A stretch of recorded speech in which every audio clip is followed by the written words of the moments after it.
Hello everyone, how are you all? I do hope that you all are doing very well.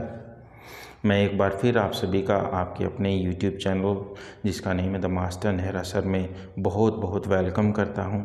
और आज मैं आपके सामने class 5th लेकर के हाजिर हुआ हूं, जैसा कि मैंने ऑलरेडी बोर्ड पर मेंशन किया हुआ है। इस क्लास में आज का अपना टॉपिक रहेगा द प्रीएम्बल। हमारे प्रीएम्बल को हम प्रस्तावना भी बोलते हैं। प्रीएम्बल के बारे में बड़ा डिटेल में और अच्छे से स्टडी करने वाले हैं, और इतने बेहतरीन तरीके से हम स्टडी करने वाले हैं कि आपको कोई भी गवर्नमेंट एग्जामिनेशन में या कोई भी इंडिविजुअल जब आपसे क्वेश्चनिंग करे तो प्रीएम्बल के बारे में आप बिल्कुल विदाउट वेस्टिंग एनी टाइम सारे क्वेश्चंस के आंसर कर सकते हैं। तो आज हम बहुत ही बेहतरीन तरीके से क्लास करेंगे। मेरी आप सभी से रिक्वेस्ट है कि आप अंत तक बने रहिएगा। अगर आप न्यू हैं तो इस चैनल को प्लीज़ सब्सक्राइब कीजिए, वीडियो को लाइक कीजिए और जितना हो सके अपने फ्रेंड्स को ये वीडियो शेयर कीजिए ताकि वो भी इसका बेनिफिट उठा सकें। हमारी क्लासेस जैसे हमेशा की तरह रहती है, बाइलिंगुअल रहेगी, यानी द्विभाषीय रहेगी। मैं हिंदी और इंग्लिश दोनों में आपको चीज़ें क्लियर करता रहूँगा। अगर फिर भी आपको कोई प्रॉब्लम रहती है तो आप कमेंट सेक्शन में जा कर के मुझे वो चीज़ें पूछ सकते हैं। एंड तक जुड़े रहिए, अपने नोट्स बनाते रहिए।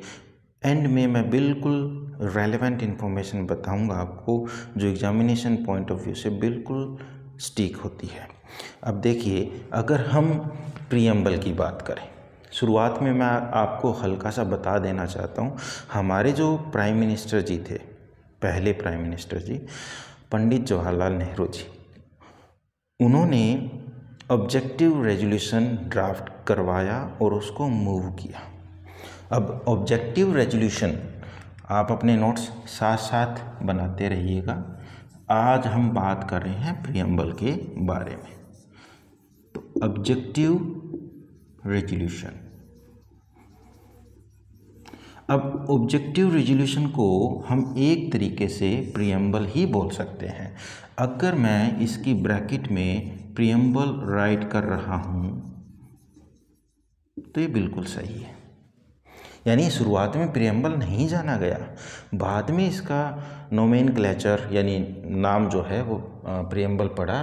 पहले सबसे पहले ऑब्जेक्टिव रेजोल्यूशन, यानी अगर मैं ऑब्जेक्टिव रेजोल्यूशन को हल्का सा आपके सामने डिफाइन करूं तो क्या था कि हम किन निश्चयों के आधार पर अपना कॉन्स्टिट्यूशन फ्रेम करने वाले हैं, हमारे उद्देश्य क्या रहेंगे, आप इतना समझ लीजिए। तो ये कब ड्राफ्ट हुआ था?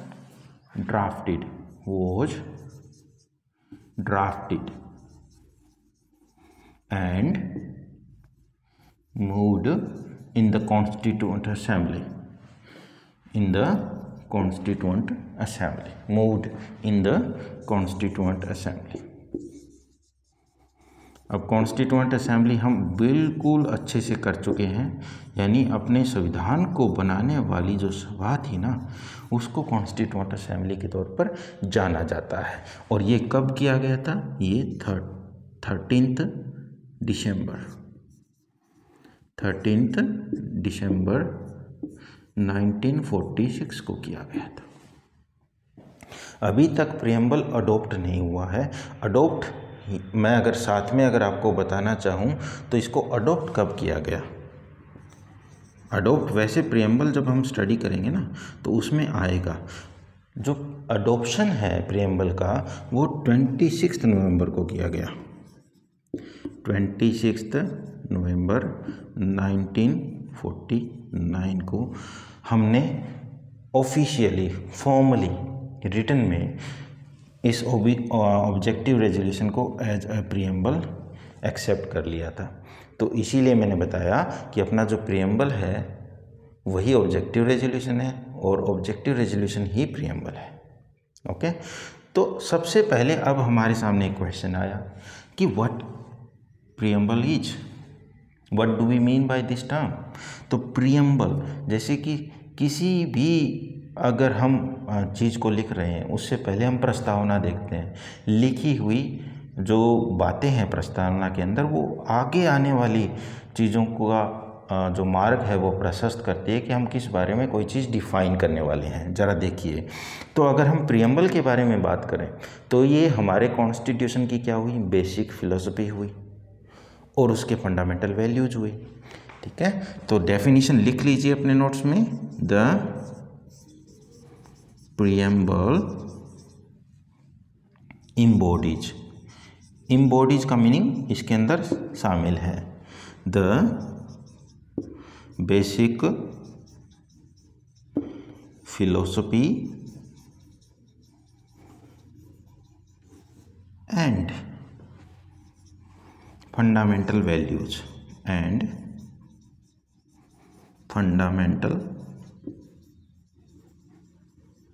वैल्यूज किसके फंडामेंटल वैल्यूज और फिलोसफी ऑफ आवर कॉन्स्टिट्यूशन, हमारे संविधान के, कि प्रियम्बल को आधार मान करके ही हम हमारे कॉन्स्टिट्यूशन को राइट करने वाले हैं, ड्राफ्ट करने वाले हैं। अब फिलोसफी दर्शन शास्त्र होता है, फंडामेंटल वैल्यूज़ आधारभूत जो आप कह सकते हो अहमियत होती है। ठीक है, कि आधारभूत उसकी इम्पोर्टेंस क्या है, उस चीज़ को हम फंडामेंटल वैल्यूज़ में काउंट करते हैं। अभी मैं एक बार इसको इरेज करने वाला हूँ और आप देखिएगा कि हम प्रियम्बल को अच्छे से जितना है उतना डिटेल में करने वाले हैं। प्रियम्बल को बिल्कुल मेमोराइज रखना ज़रूरी है। प्रियम्बल से किसी भी एग्जामिनेशन में हाईएस्ट पॉसिबिलिटी होती है कि क्वेश्चन पूछ लिया जाता है। स्पेशली जो सिविल सर्विसेज के जितने भी एग्जामिनेशन होते हैं उसमें डायरेक्ट क्वेश्चन इसमें से पूछ लिया जाता है।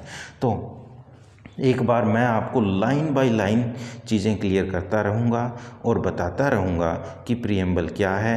आप भी साथ साथ मेरे साथ साथ रिपीट कीजिएगा ताकि आपको बिल्कुल मेमोराइज हो जाए। जैसे अगर हम फर्स्ट पॉइंट की बात करें, we the people of India, we the people of India, कि हम भारत के लोग, we the people of India, we the people of India, दृढ़ निश्चय लेते हैं। अब दृढ़ निश्चय को having solemnly resolved, having solemnly resolved, having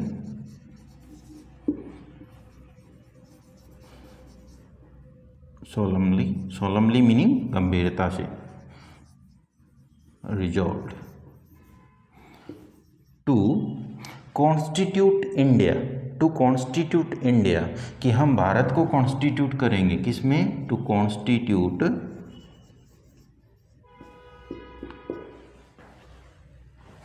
India,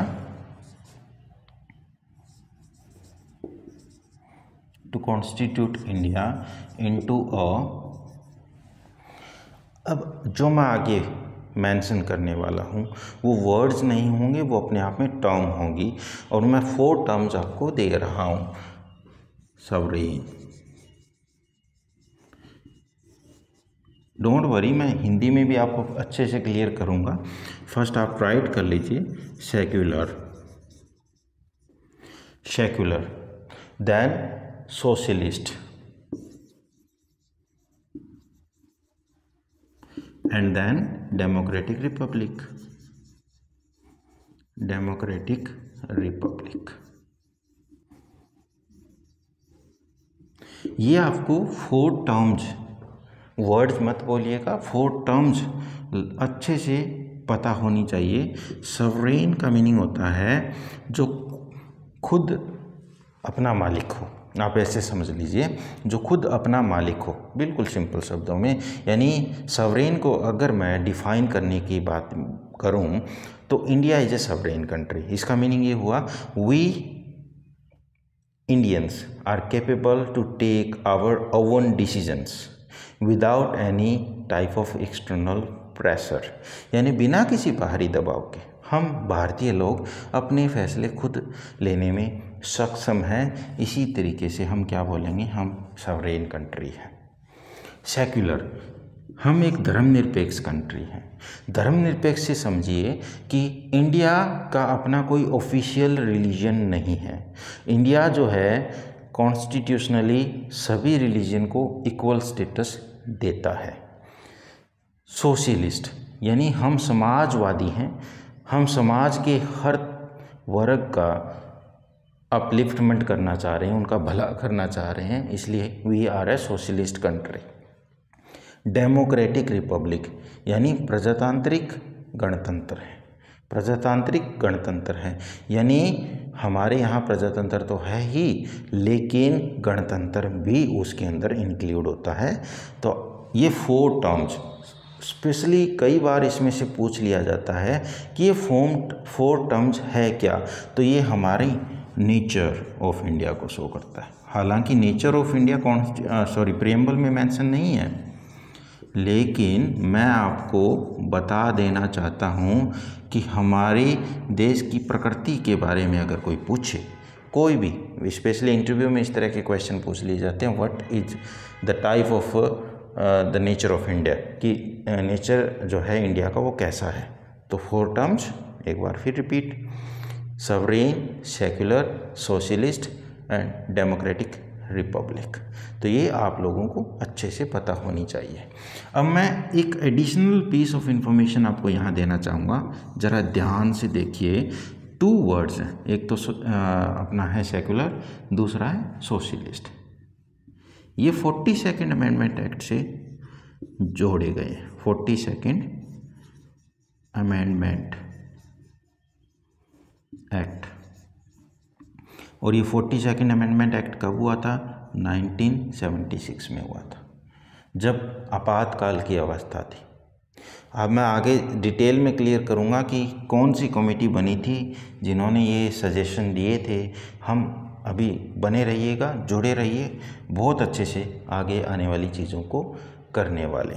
अब देखिए, अब नेचर ऑफ इंडिया मैं इरेज कर रहा हूँ क्योंकि ये ओरिजिनली प्रीएम्बल में मेंशन नहीं है।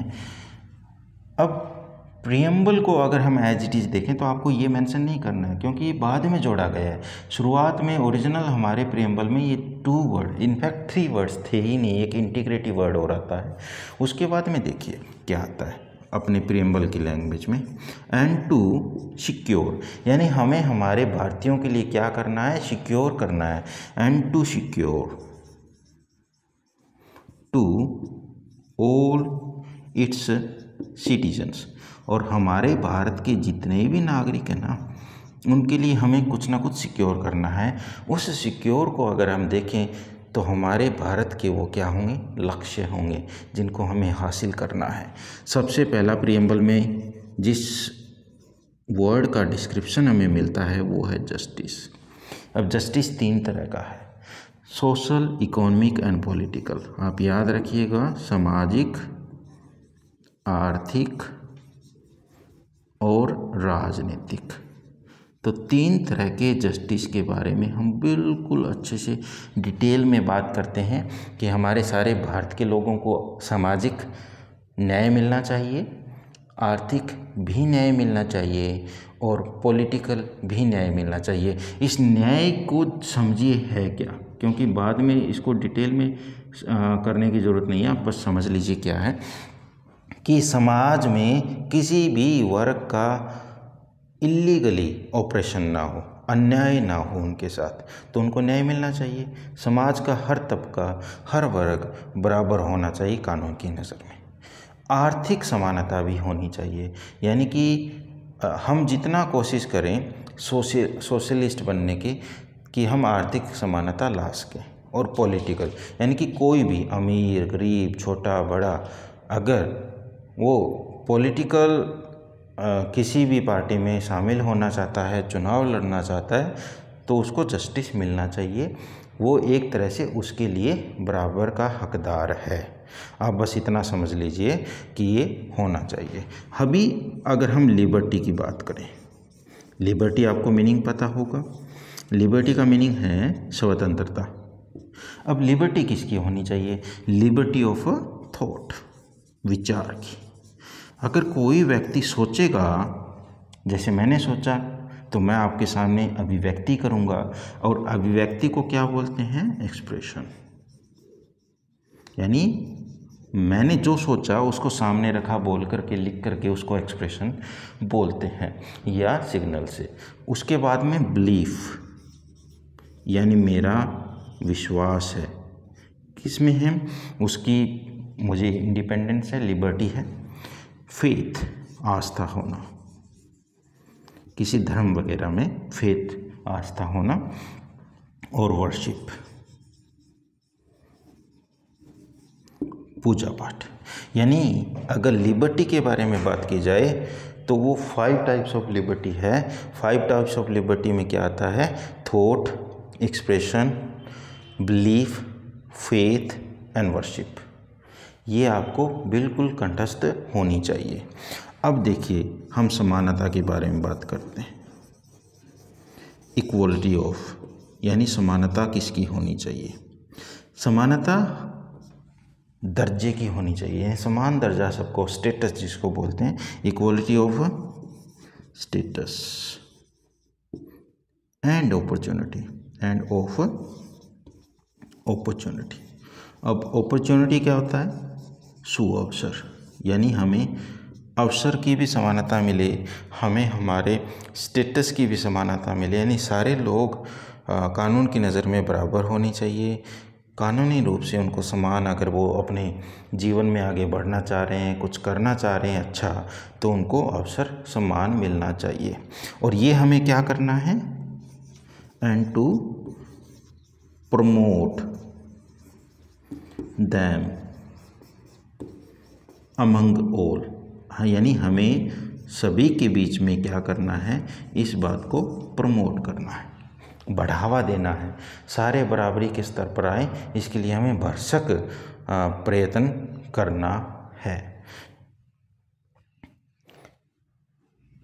उसके बाद में अगर हम बात करें तो हमारे सामने आता है एक भाईचारे का क्वेश्चन, क्योंकि मैं देख रहा था इक्वलिटी, अगर स्टेटस और अपॉर्चुनिटी के बारे में अगर हम बात करें तो वो कैसे संभव है। अगर हम इसको लिंक करके चलें तो एक वर्ड बचता है हमारे सामने, वो है फ्रेटर्निटी, जिसको बोलते हैं फ्रेटर्निटी, यानी भाईचारा। अब भाईचारा अगर किसी का होगा तो एक व्यक्ति की हम जो मान सम्मान है, जो डिग्निटी है, जो प्रतिष्ठा है, उसको अश्योर करेंगे, उसको बनाए रखेंगे। Assuring the dignity of an individual, यानी हमें एक इंडिविजुअल की डिग्निटी, उसकी प्रतिष्ठा को बनाए रखना है, उसको बिल्कुल संगठित रखना है। And the unity and integrity of the nation. अगर भाईचारा होगा तो हम में एकता रहेगी, और एकता रहेगी तो हमारा राष्ट्र जो है इंटीग्रेट हो जाएगा, इंटीग्रिटी ऑफ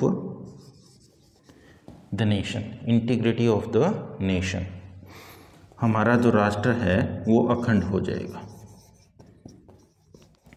ठीक है, तो यानी भाईचारे से हम एकता हासिल करेंगे, और हमारे अंदर अगर एकता का भाव रहेगा तो हम इंटीग्रेट हो जाएंगे। इंटीग्रिटी है टी।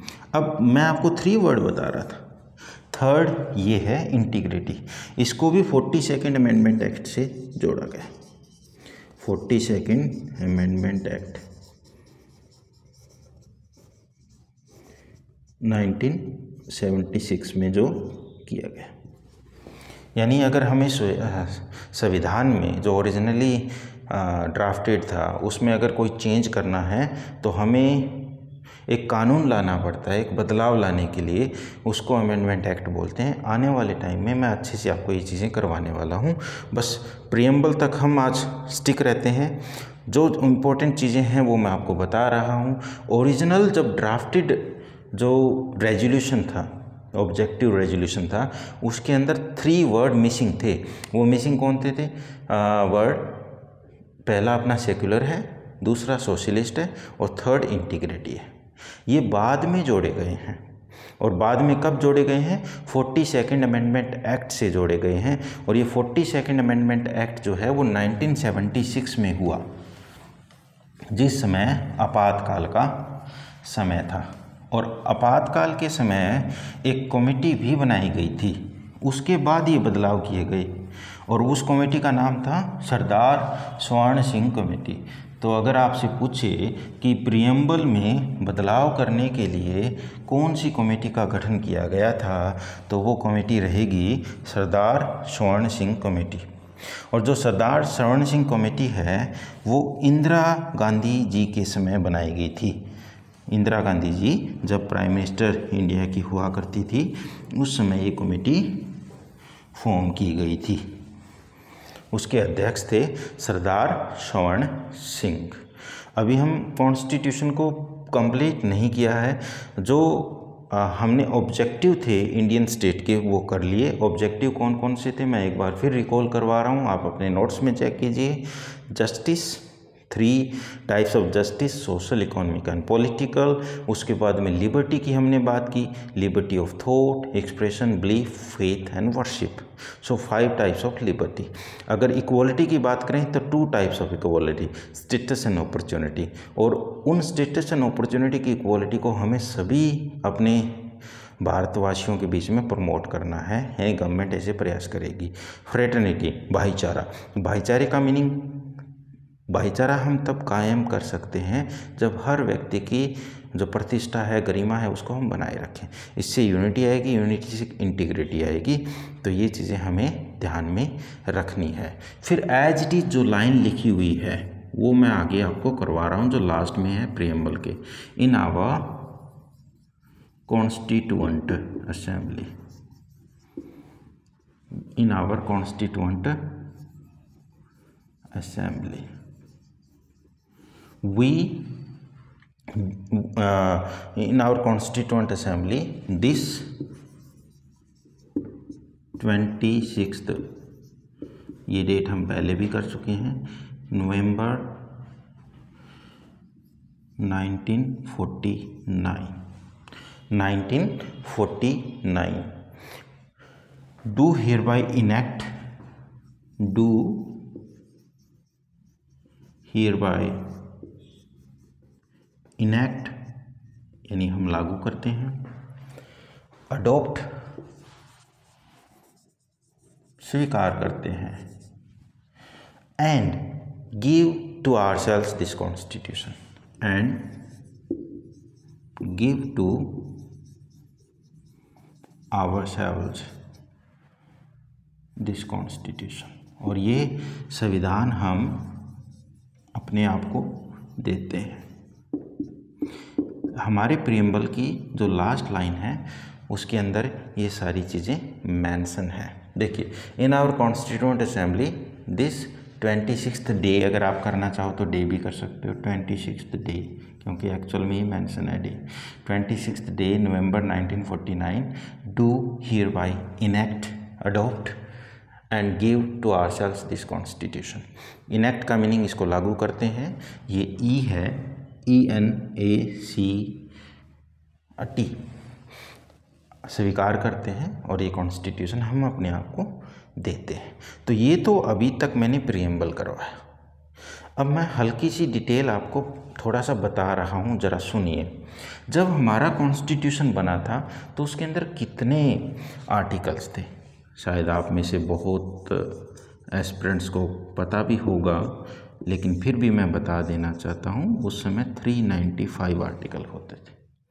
395 आर्टिकल्स होते थे। अब हमारे कॉन्स्टिट्यूशन को जो शेड्यूल है, जो पार्ट्स हैं, वो भी अलग अलग डिवाइड करते हैं ना।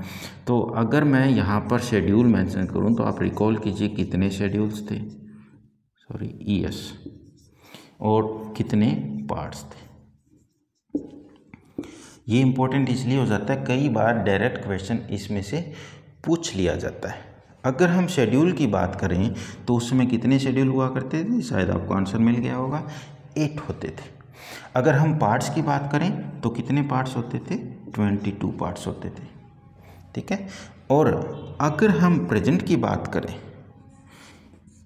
प्रेजेंट में 2022 की बात कर रहा हूँ, प्रेजेंट की बात करें तो कितने हैं ये, 470 आर्टिकल हो गए। और अगर मैं शेड्यूल की बात करूं तो कितना हो गया है, 12 हो गया है, 12 हो गया है। और अगर मैं पार्ट्स की बात करूं तो कितना हो गया है, 25 हो गया। एक बड़ा बेसिक सा क्वेश्चन, तो क्या हम ये मान के चलें कि एक्चुअल में हमारे आर्टिकल 370 हो गए हैं? नहीं हुए हैं। आज भी हमारे आर्टिकल उतने ही हैं जितने पहले थे, लेकिन उनका नंबर बढ़ गया। अब ये कैसे पॉसिबल हुआ, तो थोड़ा कन्फ्यूजन हो गया, क्योंकि जब कभी भी आप लोग अमेंडमेंट के थ्रू हमारे संविधान में नया आर्टिकल ऐड होता हुआ पाएंगे तो वो उसका ही पार्ट बन जाएगा।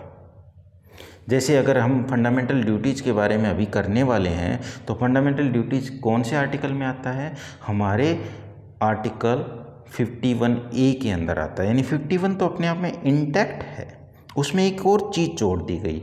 हालांकि हम अपने कन्वीनियंस के लिए उसको काउंट करें तो हम पता लगा सकते हैं कि उस समय से अब तक 75 आर्टिकल ऐड ऑन हो चुके हैं, लेकिन एक्चुअल में है तो अपने 395 आर्टिकल्स ही।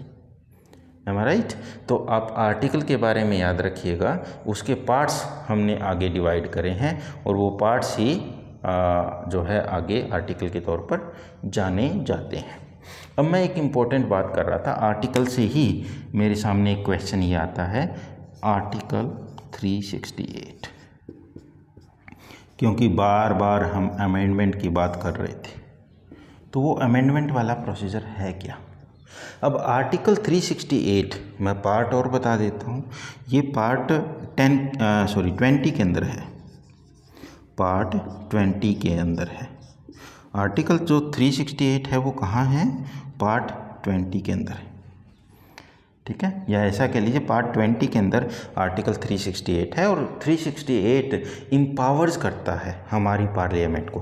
किसको इम्पावर्स करता है, हमारी पार्लियामेंट को इम्पावर्स। नोट्स बनाते रहिएगा, हम इम्पावर्स आवर पार्लियामेंट किसके लिए इम्पावर्स करता है, to amend the constitution, to amend the constitution. अब आप चेंज मत करिएगा वर्ड यूज, क्योंकि जब हम आंसर राइटिंग करते हैं स्पेशली सिविल सर्विसेज के एग्ज़ाम में, तो कॉमन से जो एस्पिरेंट्स होते हैं वो चेंज यूज़ कर देते हैं। हम कॉन्स्टिट्यूशन को चेंज नहीं कर रहे हैं, उसमें सुधार कर रहे हैं, रेक्टिफाई कर रहे हैं। रेक्टिफाई यूज़ कर सकते हो आप, अमेंड कर सकते हो, या हल्का सा उसका मॉडिफाई कर रहे हैं, ऑल्टर कर रहे हैं, ये यूज़ कर सकते हैं, बट आप चेंज वर्ड यूज़ नहीं कर सकते हैं। ओके, अब प्रीएम्बल जो है आर्टिकल 368 के तहत गवर्नमेंट के द्वारा या कोई भी कानून चेंज किया जा सकता है, लेकिन सुप्रीम कोर्ट ने क्या कहा, सुप्रीम कोर्ट ने कहा कि यू कैन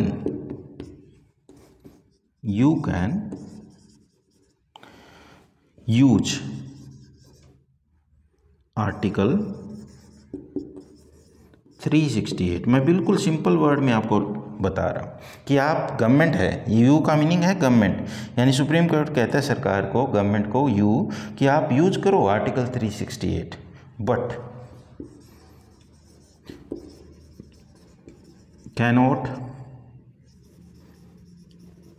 चेंज। अब मैं चेंज वर्ड यूज करूंगा, change the basic structure of the preamble, कि आप आर्टिकल 368 यूज कीजिए, नो इश्यू, लेकिन प्रीएम्बल का जो आधारभूत जो ढांचा है, जो हमारे कॉन्स्टिट्यूशन फ्रेमर्स ने उसमें रखा है, उसको आप किसी भी हालात में चेंज नहीं कर सकते हैं। तो ये हमारे जो सुप्रीम कोर्ट ने उसने कंप्लीट एक स्पष्ट वर्डिक्ट दे रखा है। अब अगर हम प्रीएम्बल के बारे में बात करें, कई बार जब आप सिविल सर्विसेज के लास्ट ईयर के पेपर्स देखोगे तो मिल जाएगा आपको कि प्रीएम्बल है क्या।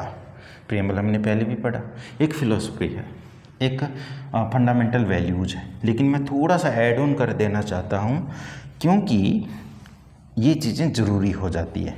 प्रीएम्बल अगर आपको पूछे क्या है, तो वो बेसिक फिलॉसफी फंडामेंटल वैल्यूज़ तो है ही। अगर फंडामेंटल वैल्यूज़ है तो वो हमारे कॉन्स्टिट्यूशन का होरोस्कोप है, यानी उसकी जन्मपत्री है। तो आप लिख लीजिएगा कि preamble is the horoscope of our sovereign democratic republic. Preamble is the horoscope of our sovereign democratic republic, यानी हमारे संप्रभु प्रजातांत्रिक गणतंत्र की जन्म कुंडली क्या है, वो है प्रीएम्बल। अब प्रीएम्बल जो है हमारे कॉन्स्टिट्यूशन का सबसे ज़रूरी हिस्सा हुआ, क्योंकि ये हमें बिल्कुल स्पष्ट तरीके से बता रहा है कि हम आगे कॉन्स्टिट्यूशन में क्या पढ़ने वाले हैं या कॉन्स्टिट्यूशन किस बारे में होने वाला है।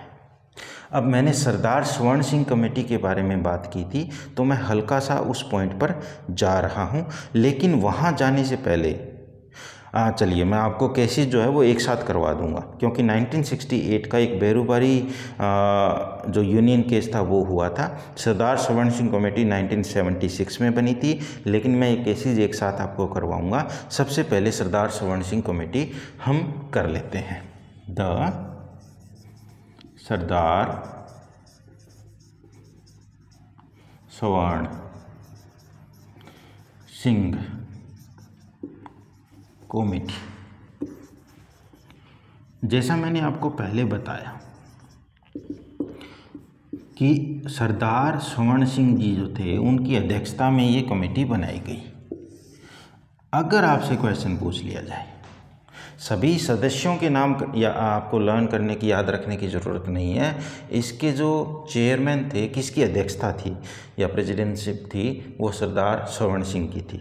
सरदार स्वर्ण सिंह जी उस समय इंदिरा गांधी जी की कैबिनेट में यानी मंत्रिमंडल में डिफेंस मिनिस्टर हुआ करते थे, रक्षा मंत्री हुआ करते थे। तो इंदिरा गांधी जी ने अपने ही रक्षा मंत्री की अध्यक्षता में एक कमेटी का गठन किया, उसका फॉर्मेशन किया, जिसके अंदर टोटल 12 मेंबर्स थे। How many members were there? Total 12 members including Sardar Swaran Singh.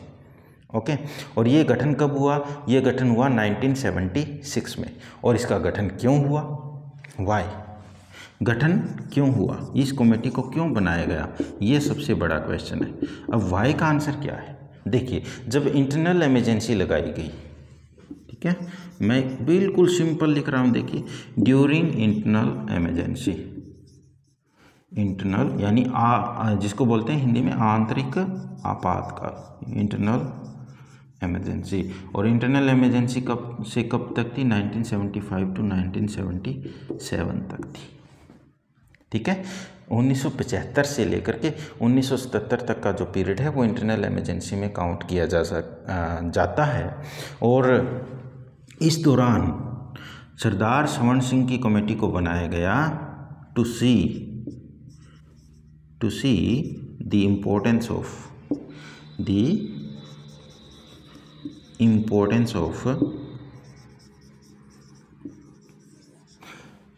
Fundamental duties, to see the importance of fundamental duties, कि फंडामेंटल ड्यूटीज की क्या अहमियत है, क्या इम्पोर्टेंस है, उसको एग्जामिन करना था अच्छे से, और अपनी रिपोर्ट, अपनी रिकमेंडेशन सरदार स्वर्ण सिंह कमेटी को रखनी थी, ठीक है।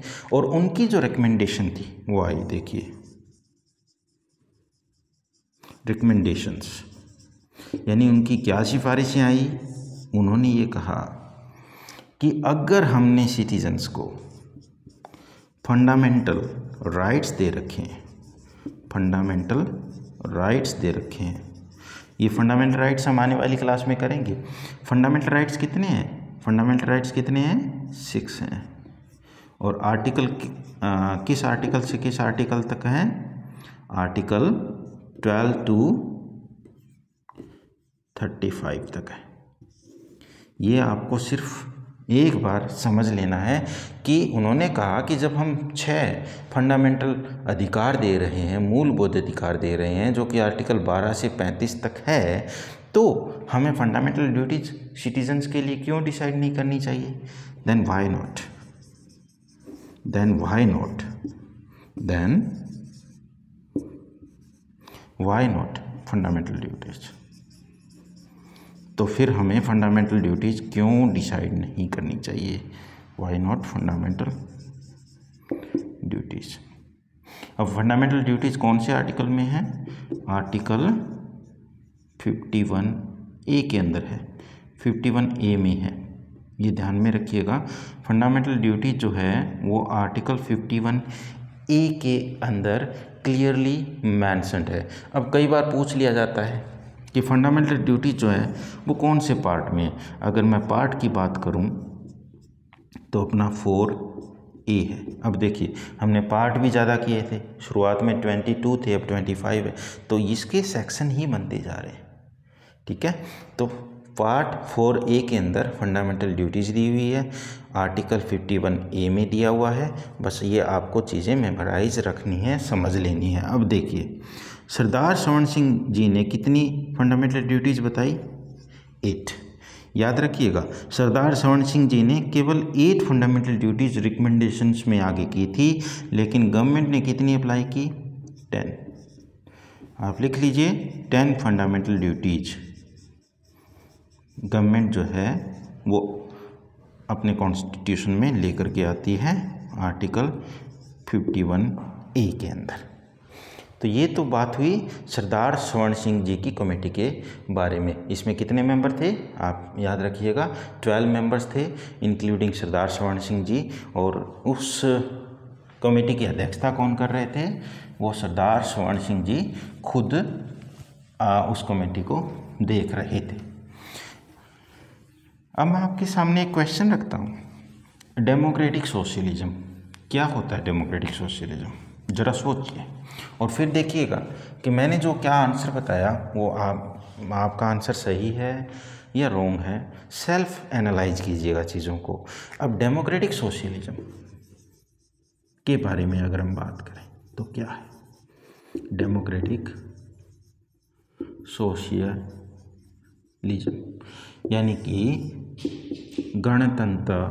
गणतांत्रिक समाजवाद, गणतांत्रिक समाजवाद।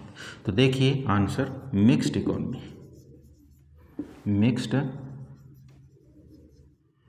इकोनॉमी। अब मिक्स्ड इकोनॉमी यानी मिश्रित अर्थव्यवस्था, मिश्रित अर्थव्यवस्था। अब इकोनॉमी से मेरे दिमाग में एक इन्फॉर्मेशन रिकॉल हुई कि मैं आपकी इकोनॉमिक्स की क्लासेस भी स्टार्ट करने वाला हूं। अभी देखिए पॉलिटी और इकोनॉमिक्स की क्लासेस साथ साथ चलती रहेगी। एक दिन मैं पॉलिटी का वीडियो अपलोड करूंगा, नेक्स्ट डे मैं आपकी इकोनॉमिक्स की क्लास अपलोड करूंगा, यानी ऑल्टरनेटिव डेज में ये सारी क्लासेस होती रहेंगी। डोंट वरी, रेगुलर आपको इसमें क्लासेस मिलती रहेगी आपके अपने चैनल में, और बिल्कुल बेहतरीन तरीके से कि कोई भी इंफॉर्मेशन छूटने वाली नहीं है। और आप सब्सक्राइब ज़रूर कर लीजिए और बेल आइकन दबा दीजिए ताकि जो न्यू क्लासेस है उसके नोटिफिकेशन आपको तुरंत मिल सके और आप बिना किसी डिले के वो क्लासेस अच्छे से कर सकें। अब मिक्स्ड इकोनॉमी मैंने बात की। अब एक हमारे सामने और क्वेश्चन आ जाता है कि रिपब्लिक, हम बार बार कहते हैं रिपब्लिक डे भी सेलिब्रेट करते हैं कि India is a Republic day, Republic country, और रिपब्लिक डे भी हम सेलिब्रेट करते हैं। तो हम रिपब्लिक हैं कैसे? क्वेश्चन मार्क मैंने इसलिए लगाया कि आप ये बताइए मुझे कि रिपब्लिक हम कैसे हैं। एक सबके दिमाग में क्वेश्चन आ रहा होगा सबसे पहले कि हम सरकार को खुद चुनते हैं, हमारा शासन है। तो ये बिल्कुल राइट है आपका, पॉलिटिकल सॉवरेनिटी है, पॉलिटिकल सॉवरेनिटी है। और ये पॉलिटिकल सॉवरेनिटी अगर हम बात करें तो वो किसके अंदर दी हुई है? पॉलिटिकल सॉवरेनिटी, ये आएगा पॉलिटिकल सॉवरेनिटी किसको सौंप रखी है हमने? In the people of India, Bharat के लोगों में, कि वो टाइम टू टाइम इलेक्शन के थ्रू अगर कोई गवर्नमेंट सही काम नहीं कर रही है तो उसको वो चेंज कर सकते हैं। सेकंड पॉइंट आपने क्या सोचा? सेकंड पॉइंट और सोचिए प्रेसिडेंट के बारे में। तो प्रेसिडेंट के बारे में आपको पता ही होगा क्या होता है? Indirect election of the president. ये रिपब्लिक के अंदर काउंट होता है, क्योंकि सिविल सर्विसेज के एग्जामिनेशन में इसी तरह का क्वेश्चन पूछा जाता है कि indirect election of the president क्या शो करता है, क्या रिप्रेजेंट करता है। वो हमारे रिपब्लिक होने को रिप्रेजेंट करता है। आप इसको ऐसे याद रख सकते हैं कि 26 जो अपना जनवरी होता है, रिपब्लिक डे सेलिब्रेशन होता है, वो स्पेशली हम किसके नाम पर, राष्ट्र मुखिया के नाम पर ही तो मनाते हैं। और राष्ट्र मुखिया हमारे प्रेसिडेंट होते हैं, first citizen of our country. Okay.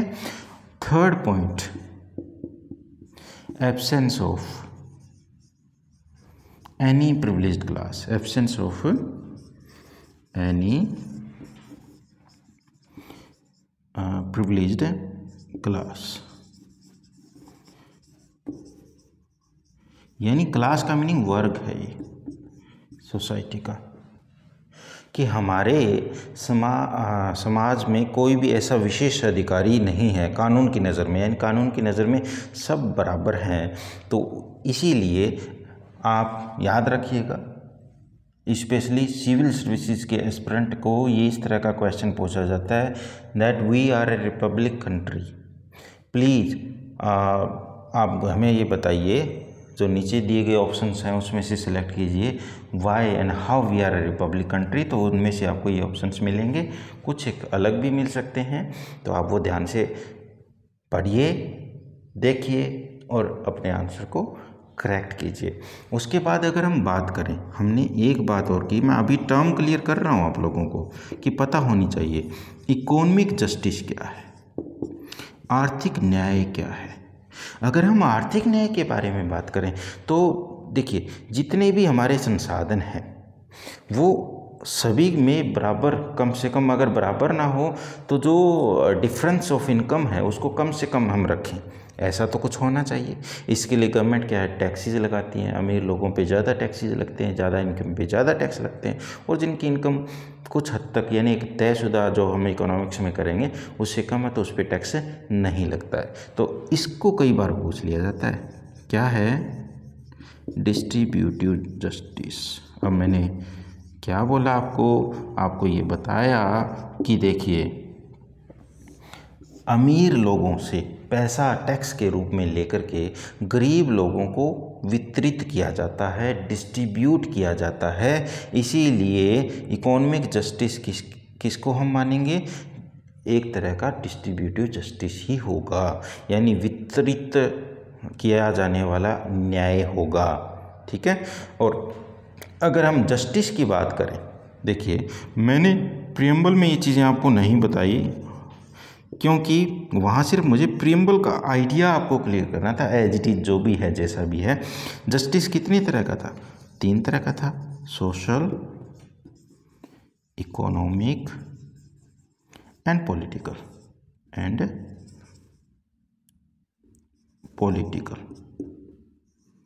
ये 3 टाइप्स ऑफ जस्टिस था एंड पॉलिटिकल। अब ये जस्टिस हम पहले कर चुके हैं, लेकिन मेरा अभी क्वेश्चन ये है कि ये जो जस्टिस वाले आइडियल्स हैं, आदर्श हैं, वो कहाँ से लिए गए हैं। अगर आप इंफॉर्मेशन रिकॉल कर सकें तो the Russian revolution, French revolution से मैं आगे पॉइंट करवाऊंगा आपको, द रशियन रेवोल्यूशन। अब रशियन रेवोल्यूशन आप लोगों को पता होगी कि वो कब से कब तक थी, कब शुरू हुई आपको पता होगा, 1917, लेकिन कब ख़त्म हुई, 1923। यानी ये जो पीरियड है वो रशियन रेवोल्यूशन कहा जाना जाता है। ये हमारे अगर एग्जामिनेशन पॉइंट ऑफ व्यू से देखें तो इतना इम्पोर्टेंट नहीं है, स्पेशली पॉलिटी में, क्योंकि हिस्टोरिकल पर्सपेक्टिव से इम्पोर्टेंट है। अगर हम जस्टिस की बात करें तो 3 टाइप्स ऑफ जस्टिस, बस इतना याद रखिएगा, रूस की क्रांति से, रशियन रेवोल्यूशन से ये जो जस्टिस वाली टर्म्स हैं वो हमने ड्राइव की हैं, वहाँ से ली है। अब अगर मैं लिबर्टी की बात करूँ, स्वतंत्रता, तो स्वतंत्रता क्या है, नॉट एब्सोल्यूट, यानी ऐसा नहीं है कि हमने अगर संविधान में लिबर्टी बना दिया, लिबर्टी लिख दिया तो जो चाहे जो मन करे जैसा चाहे वैसा हम करें, नहीं, वो जैसा चाहे वैसा हम करें, जो चाहे वो हम करें, वो एब्सोल्यूट होता है। तो हम वैसा नहीं कर सकते हैं। इसका मतलब लिबर्टी क्या है, एब्सोल्यूट नहीं है, परंतु क्या है, बट क्वालिफाइड। उसको क्वालिफाई करना है। क्वालिफाइड का मीनिंग समझ लीजिए कि अगर हम किसी मतलब लिबर्टी के हकदारी हैं, जिस तरीके से हकदार हैं सॉरी, तो उसको वो हमें मिलना चाहिए जो हमारे हक में है। एम आई राइट। अब देखिए, अगर हम इलीगल कुछ भी एक्शन करेंगे तो उस पर रिएक्शन होगा, उस पर गवर्नमेंट, उस पर police force, armed forces, defence forces action लेंगी और हमारी लिबर्टी को कर्टेल करेंगी, यानी उसको सीमित कर देंगी। अगर हम लीगली कानून की लिमिट में रह करके कुछ भी कर रहे हैं तो वो क्वालिफाइड लिबर्टी के अंदर कॉन्स्टिट्यूशनली काउंट होगा। ओके, तो आगे अभी हमारे सामने क्वेश्चन ये आ जाता है, जो लिबर्टी, इक्वलिटी और फ्रेटर्निटी, लिबर्टी, इक्वलिटी और फ्रेटर्निटी। मेरा आपके लिए अभी एक और क्वेश्चन है। ये क्वेश्चन ये है कि लिबर्टी, इक्वलिटी एंड फ्रेटर्निटी, ये जो 3 वर्ड्स हैं वो कहाँ से डिराइव्ड हैं, कहाँ से लिए हुए हैं?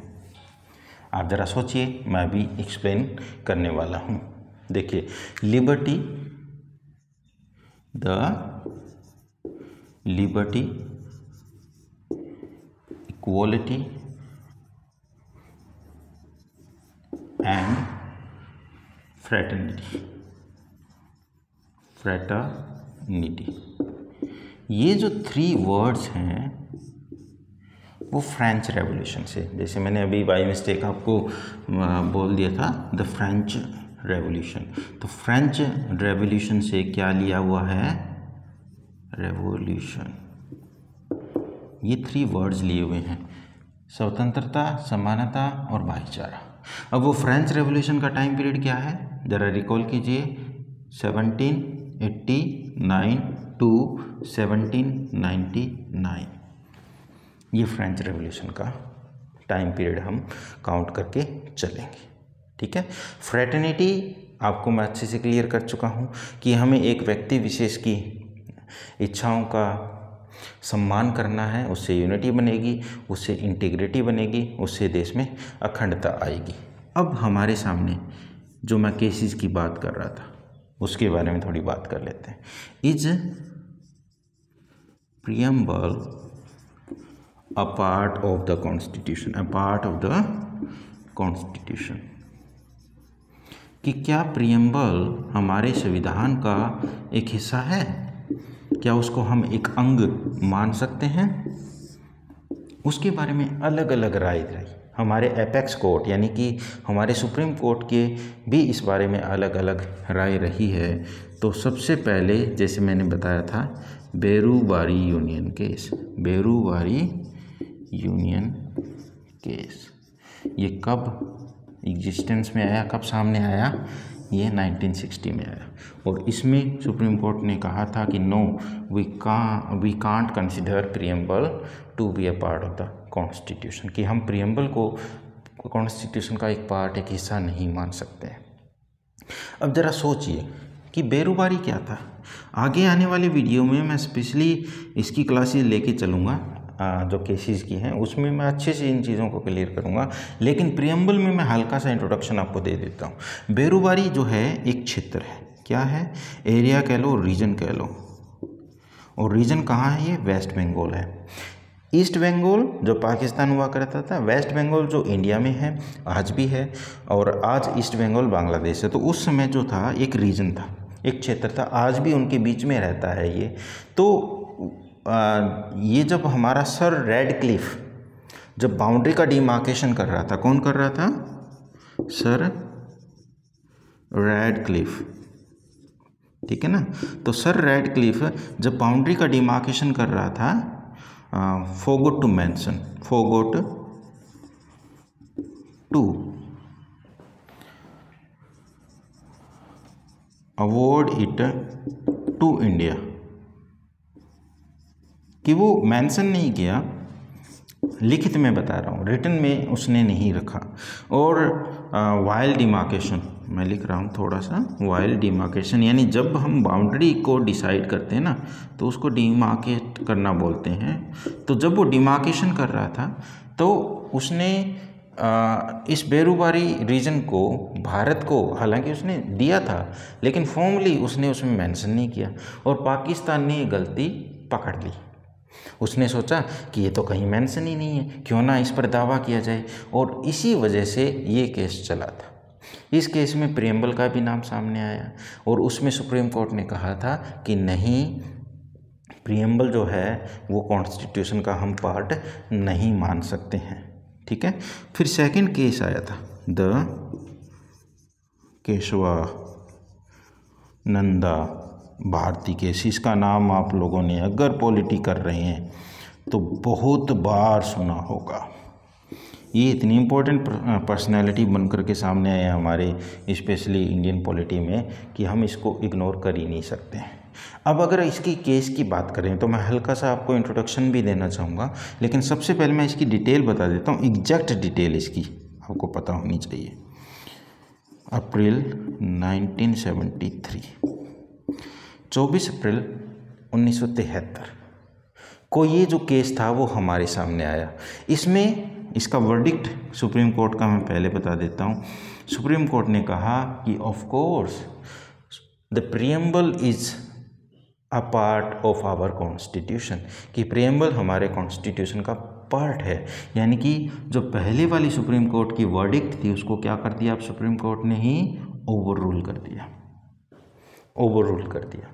अब मैं ओवर रूलिंग के बारे में आगे तो आपको बताऊंगा, लेकिन सबसे पहले मैं बता देता हूं कि मान लीजिए एक केस की सुनवाई हो रही है, उसमें 5 जजेस हैं, तो अगर नेक्स्ट केस में उसी सेम केस की सुनवाई हो रही है, उसी टॉपिक पर हो रही है, तब ज़्यादा जजेस होने चाहिए। यानी कि जो पहले वाला केस था उसमें 5 थे, तो आने वाले टाइम में 5 से ज़्यादा अबव होने चाहिए।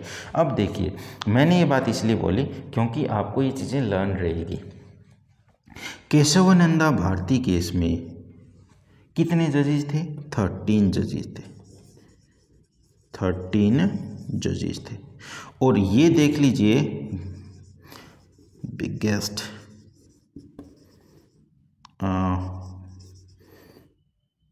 Bench of India so far, यानी कि भारत के अंदर अब देखें तो अब तक का सबसे ज़्यादा जो बड़ी बेंच रही है, बेंच का मतलब कोर्ट के जजेस का वो दल, वो समूह जो सुनवाई करता है। ठीक है। और ये जो वर्डिक्ट आया था ना वो 7-6 में आया था, यानी कि 7 जो जजेस थे वो यस में बोल रहे थे, तो 6 जो थे वो नो में बोल रहे थे। तो ये भी आप रेशियो अगर याद रखना चाहो तो रख सकते हो, लेकिन केशवानंदा भारती केस के बारे में क्योंकि ये इंपॉर्टेंट है तो मैं हल्का सा आपको लोगों को बताना चाहता हूँ। देखिए, हमारा एक आर्टिकल है फंडामेंटल राइट के बारे में, आर्टिकल 26। क्या है? आर्टिकल 26। अब आर्टिकल 26 क्या कहता है? आर्टिकल 26 हमारे रिलीजियस राइट्स के बारे में बात करता है कि जो रिलीजियस प्रॉपर्टी है, मैं आपको सिर्फ बता रहा हूँ। देखिए, आर्टिकल जब हम अच्छे से करेंगे ना तब मैं आपको क्लियर करवाऊँगा। तो आर्टिकल 26 क्या कर रहा है? आर्टिकल 26 हमें बताता है कि जो रिलीजियस इंस्टीट्यूशंस हैं वो अपने तरीके से अपनी रिलीजियस प्रॉपर्टी को मैनेज कर सकते हैं। यानी religious institution can manage their property by themselves without any interference of the government. बस सिंपल सी लैंग्वेज में समझ लीजिए कि सरकार का कोई दखलंदाजी उसमें नहीं होगी। अगर एग्जाम्पल के तौर पर देखें, जैसे मंदिर की कोई प्रॉपर्टी है, मस्जिद की कोई प्रॉपर्टी है, गुरुद्वारा की कोई प्रॉपर्टी है, तो वो जैसे चाहे वैसे उसको यूज कर सकते हैं लीगली, इलीगली नहीं, कंट्री के खिलाफ नहीं। लेकिन उसमें ये जो केशवानंदा भारती केस जो था वो किसके खिलाफ था? वो गवर्नमेंट ऑफ केरला के खिलाफ था। आप याद रखिएगा, the Kesavananda Bharati case versus government of Kerala ये था कि 1970 के अंदर जो केरला गवर्नमेंट थी वो एक ऐसा लेजिस्लेशन लेके आती है, लेजिस्लेशन का मीनिंग विधान, एक कानून लेकर के आती है जिसमें वो रिलीजियस प्रॉपर्टी के साथ इंटरफेरेंस कर सकती थी। उसके खिलाफ में केशवानंद भारती जी कोर्ट चले गए, और जब कोर्ट जाते हैं तो कौन सा आर्टिकल यूज़ होता है जब फंडामेंटल राइट का वायलेशन होता है? याद रखिए, आर्टिकल 32। अगर फंडामेंटल राइट्स का वायलेशन हो रहा है तो हम हाई कोर्ट, सुप्रीम कोर्ट जा सकते हैं, वो हमारे फंडामेंटल राइट में आता है, और वो है आर्टिकल 32। तो केशवानंद भारती जी आर्टिकल 32 के तहत कहाँ चले गए? सुप्रीम कोर्ट चले गए। अब सुप्रीम कोर्ट किसके खिलाफ गई? Against Kerala government. अब केरला गवर्नमेंट में वो किस बेस पर गए? क्योंकि उन्होंने आर्टिकल 26 में छेड़छाड़ की थी, अनड्यू इंटरफेरेंस किया था रिलीजियस मैटर्स में। ठीक है, तो गवर्नमेंट ने अपना जब वर्डिक्ट दिया तो केशवानंद भारती जी के केस के लिए दिया, और उन्होंने कहा कि जो गवर्नमेंट है अनड्यू इंटरफेरेंस कर रही है आर्टिकल 26 में, वो रॉन्ग है। और इसी दौरान एक निकल कर के बात सामने आई कि हमारा जो प्रीएम्बल है वो कॉन्स्टिट्यूशन का पार्ट है। तो सुप्रीम कोर्ट ने कहा yes, it is a part of our constitution. एक the LIC case of India, the LIC case of India, LIC case of India जो कि 1995 में निकल के सामने आया, 1995 में सामने आया। इसमें भी सुप्रीम कोर्ट ने क्या कहा कि yes, preamble is the part of our constitution. तो ये 3 केसेस हैं, ज़्यादा डिटेल में जाने की ज़रूरत नहीं है। द बेरूबारी यूनियन केस मैं आगे आपको करवाऊंगा, क्योंकि द केशवानंद भारती केस, बेरूबारी में सुप्रीम कोर्ट ने नो कहा। केशवानंद भारती और LIC केस ऑफ इंडिया जो कि 1995 में आया था, उसमें सुप्रीम कोर्ट ने यस कहा कि हमारा प्रीएम्बल हमारे कॉन्स्टिट्यूशन का ही पार्ट है और रहेगा। Is that clear? अब देख लीजिए कि प्रीएम्बल जो है, एक वर्ड आता है जस्टिशिएबल, नॉन जस्टिशिएबल। कई बार ये क्वेश्चन हमारे सामने आ जाता है कि preamble is justiciable, preamble is non justiciable. तो आप ज़रा सोचिए कि इनका मीनिंग क्या हो सकता है। जस्टिस मीनिंग न्याय, शिएबल एबल जिसके साथ न्याय किया जा सके, जो न्याय करने योग्य हो। अब न्याय करने योग्य का मीनिंग क्या होगा कि अगर गवर्नमेंट प्रीएम्बल में कोई चेंज करती है, प्रीएम्बल को फॉलो नहीं करती है, तो उस पर कोर्ट कोई सुनवाई नहीं कर सकता। कोर्ट कोई सुनवाई नहीं कर सकता अकेले प्रीएम्बल के आधार पर। तो प्रीएम्बल क्या हुआ? प्रीएम्बल जो है वो नॉन जस्टिशिएबल है। ये आप मेंशन कर लीजिएगा कि प्रीएम्बल क्या है, प्रीएम्बल नॉन जस्टिशिएबल है, कि हम प्रीएम्बल को लेकर के कोई आधार बना करके सरकार के खिलाफ कुछ भी नहीं कर सकते हैं कि प्रीएम्बल में ये बात मेंशन है, लेकिन गवर्नमेंट ऐसा नहीं कर रही है, क्योंकि कॉन्स्टिट्यूशन में आगे जो लिखी हुई बातें हैं उनको आधार बनाया जा सकता है, लेकिन प्रीएम्बल को नहीं बनाया जा सकता है। क्लियर? तो प्रीएम्बल के बारे में मैं बता देता हूँ थोड़ा सा और, कि ना तो ये गवर्नमेंट को कोई शक्ति प्रदान करता है, neither it empowers any government, NOR it puts any restrictions on a government. ठीक है, यानी कि सरकार पर कोई प्रतिबंध भी नहीं लगाता है, रिस्ट्रिक्शंस भी नहीं लगाता है, ना ही उनको कोई वो शक्तियाँ प्रदान करता है। अब जैसे मैंने आपको बताया था कि मैं आपको इम्पोर्टेंट पॉइंट्स बताने वाला हूँ, वो आप प्लीज़ नोट डाउन कीजिए। अगर हम बात करें कि hमारे संविधान को लिखा किसने, calligrapher of our Indian constitution, कि हमारे भारत के संविधान को किसने कैलीग्राफ किया। कैलीग्राफ का मीनिंग होता है हैंड रिटन, हाथ से लिखा गया। हमारा इतना बड़ा संविधान है, उसको हाथ से लिखा गया। अब इतना बड़ा संविधान है तो जो लिखने वाले हैं उनका नाम भी उतना ही बड़ा है। उनका नाम है प्रेम बिहारी नारायण रेजादा, प्रेम बिहारी नारायण रेजादा। क्योंकि कॉन्स्टिट्यूशन उतना बड़ा है तो इसके कॉन्स्टिट्यूशन को बिल्कुल हैंड रिटन लिखने वाले इंडिविजुअल का, उस फेमस पर्सनैलिटी का भी उतना ही बड़ा नाम है। अब कॉन्स्टिट्यूशन को जब आपने देखा तो अगर हम ओरिजिनल कॉन्स्टिट्यूशन को देखें तो उसमें बहुत सारे फ्लावर्स, उसको ऐसे अट्रैक्टिव ब्यूटीफाई किया हुआ है। अब वो ब्यूटीफाई किया किसने? चीफ आर्टिस्ट, कलाकार ही रहेगा, चीफ आर्टिस्ट टू ब्यूटीफाई, प्रमुख कलाकार जिसने हमारे कॉन्स्टिट्यूशन को क्या किया? ब्यूटीफाई किया। Chief artist to beautify our constitution. क्या आप नेम रिकॉल कर पाए? अगर कर पाए तो मैं आपको अभी बताने वाला हूँ, ज़रा मुझे बताइएगा। बिल्कुल अच्छा सा है, नंदलाल बोस। नंदलाल बोस, यानी नाम तो सभी के अच्छे होते हैं, ये अच्छा मैंने इसलिए बोला क्योंकि आप बोस से, सुभाष चंद्र बोस से, क्योंकि सुभाष चंद्र बोस ने अपनी जो सेना थी और भारत के लिए जो किए गए प्रयास से थे, उससे दुनिया भर में भारत की जो गरिमा थी उसको 4 चांद लगा दिए। तो 4 चांद हमारे कॉन्स्टिट्यूशन को लगाने का काम किसने किया? वो नंदलाल बोस ने किया। तो बोस से आप एक लिंक करके याद रख सकते हो। आगे इसके सहयोगी कौन थे? इनको हेल्प किसने किया? इनको हेल्प करने वाले ही हमारे प्रियम्बल के डिज़ाइनर रहेंगे, कि जो प्रियम्बल को आज हम अच्छा सा देख पा रहे हैं। अगर आप सर्च करके देखिएगा अभी नेट पर तो प्रियम्बल कितना शानदार दिखेगा। उस शानदार प्रियम्बल को डिज़ाइन करने वाले, उसको ब्यूटीफाई करने वाले भी हमारे कॉन्स्टिट्यूशन को ब्यूटीफाई करने वाले यानी नंदलाल बोस के सहयोगी रहे हैं। तो वो देख लीजिए, हेल्पर इनके कौन थे? हेल्पर बियोहर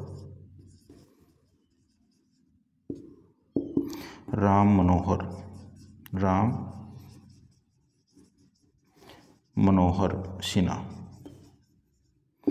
बियोहर राम मनोहर सिन्हा जो नाम के व्यक्ति हैं, उन्होंने हेल्प की थी किसकी? नंदलाल बोस की, कि हमारे कॉन्स्टिट्यूशन को बहुत सुंदर सा वो बना सकें। अब देख लीजिए कि हमारे, जैसे मैंने बताया कि डिज़ाइनर या डेकोरेटर जो थे हमारे प्रियम्बल के, designer and decorator of our preamble, हमारे संविधान या हमारे संविधान की जो प्रस्तावना है उसको डिजाइन डेकोरेट करने वाले कौन थे? वो भी यही थे, बियोहर राम मनोहर सिन्हा। इन्होंने अच्छे से हमारे प्रियम्बल को डिज़ाइन डेकोरेट किया था। So that's it. आज की क्लास में हम प्रियम्बल बहुत अच्छे से कर चुके हैं एंड ट्रस्ट मी, इससे बाहर अगर प्रियम्बल में से कोई क्वेश्चन आपसे इंटरव्यू में पूछता है, रिटन में पूछता है, इससे बाहर नहीं जाने वाला है। अगर जाए तो आप बता दीजिएगा कि सर आपने जो करवाया वो रॉन्ग करवाया, because experience expresses itself. Thank you very much. Have a nice day.